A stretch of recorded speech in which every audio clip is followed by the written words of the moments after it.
Coming to details. ఓటీటీలు సామాజిక మాధ్యమాల్లో అశ్లీల కంటెంట్ ప్రసారంపై సుప్రీంకోర్టులో విచారణ జరిగింది. విచారణ అనంతరం కేంద్రంతో పాటు పలు ఓటీటీ సామాజిక మాధ్యమాలకు సుప్రీంకోర్టు నోటీసులు జారీ చేసింది.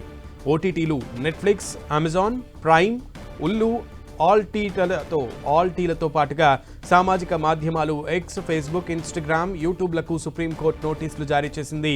అశ్లీల కంటెంట్ అంశంపై కేంద్రం చర్యలు తీసుకోవాలని సుప్రీంకోర్టు ఆదేశించింది.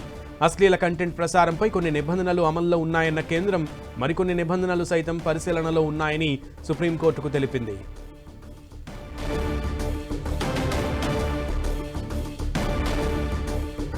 ఓటీటీల్లో ఈ మధ్య అశ్లీల కంటెంట్ ప్రసారానికి సంబంధించి అనేక విమర్శలు వస్తున్నాయి.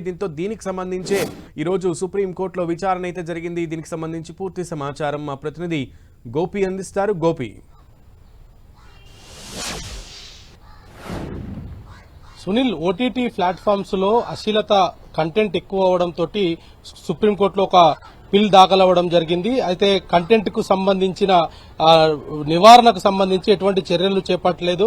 అయితే కోవిడ్ తర్వాత చిన్నపిల్లల నుంచి పెద్దవాళ్ల వరకు అంతా కూడా మొబైల్ వినియోగం పెరిగిపోయింది. అదేవిధంగా సినిమా థియేటర్స్ లో కాకుండా ఓటీటీ ప్లాట్ఫామ్స్ పైన ఎక్కువ సినిమాలు రావడంతో ప్రజల్లో కొంత ఓటీటీ ప్లాట్ఫామ్ కు సంబంధించి ఆసక్తి పెరగడము, అదేవిధంగా కుటుంబాలతోటి కూడా కలిసి చూసే విధంగా ఓటీటీ ప్లాట్ఫామ్స్ ఒకే అకౌంట్ పైన 4-5 యూజర్స్ ను వాడుకునే విధంగా కూడా ఓటీటీ ప్లాట్ఫామ్స్ అనుమతులు ఇవ్వడం జరిగింది. దీంతో ఇంట్లో కుటుంబంలో ఉన్న ప్రతి ఒక్కరు కూడా ఓటీటీకి దగ్గర అవ్వడం జరిగింది. అదేవిధంగా ఫేస్బుక్, ట్విట్టర్ ఇలాంటి సోషల్ మీడియాకు సంబంధించిన దాంట్లో కూడా కొంత అశ్లీలత కంటెంట్ ప్రసారం అవుతున్న నేపథ్యంలో సుప్రీంకోర్టు దీనిపైన కేంద్ర ప్రభుత్వాన్ని వివరణ కోరడం జరిగింది. అయితే ఇటువంటి అశ్లీలతకు సంబంధించి కొన్ని నిబంధనలు కూడా ప్రస్తుతం అమల్లో ఉన్నాయనేది కూడా సుప్రీంకోర్టు దృష్టికి తీసుకురావడం జరిగింది. అయితే ఇంకా లోతైన నివారణ జరపాలి.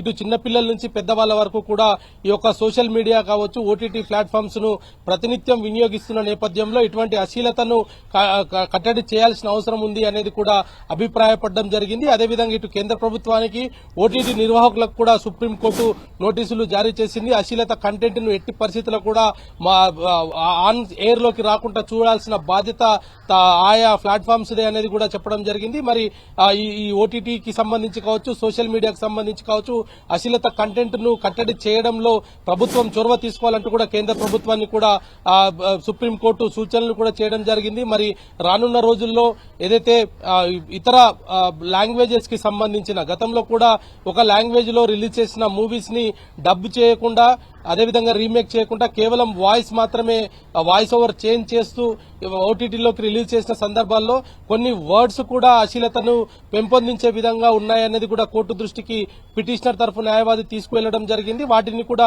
సుప్రీంకోర్టు పరిశీలిస్తామన్నారు. దానికి సంబంధించిన ఎవిడెన్సెస్ ను కూడా కోర్టుకు సమర్పించినట్టు కూడా పిటిషనర్ తరఫు న్యాయవాది చెప్పడం జరిగింది. మరి వీటన్నిటిపైన సుదీర్ఘంగా విచారణ జరిపిన తర్వాత సుప్రీంకోర్టు ఇటు కేంద్ర ప్రభుత్వాన్ని, అదేవిధంగా ఓటీటీ ఆపరేటర్లను మాత్రం అశ్లీలత కంటెంట్ ను తగ్గించే విధంగా చర్యలు తీసుకోవాల్సిందిగా మాత్రం కోరడం జరిగింది. సునీల్. ఓకే గోపి.